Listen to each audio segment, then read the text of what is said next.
টি-20 বিশ্বকাপ খেলতে বাংলাদেশ দল এখন যুক্তরাষ্ট্রে। নিজেদের প্রথম ম্যাচের জন্য অবশ্য এখনো অপেক্ষায় আছে টাইগাররা। সবশেষ দল হিসেবে নিজেদের উদ্বোধনী ম্যাচ খেলবে তারা। ৮ই জুন শ্রীলঙ্কার বিপক্ষে ম্যাচ দিয়ে মাঠে নামবে টাইগাররা, যে দলে বড় এক ভরসার নাম হয়ে আছেন সৌম্য সরকার। ওপেনার হিসেবে তো বটেই, তার মিডিয়াম পেসার দিকেও কিছু ক্ষেত্রে নির্ভর করবে দল। বিশ্বকাপ নিয়ে দলে থাকা ক্রিকেটারদের নিয়ে ধারাবাহিক সাক্ষাৎকার প্রচার করছে বিসিবি। আজ সোমবার ছিল সৌম্য সরকারের পর্ব। সেখানে তিনি জানালেন নিজের স্বপ্ন আর লক্ষ্যের কথা।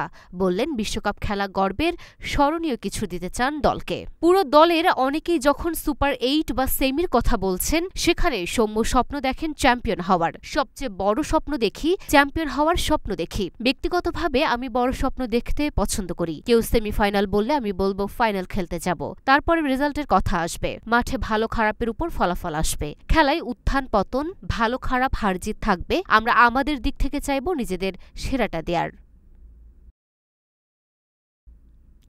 Luna Afroz, Dhaka post.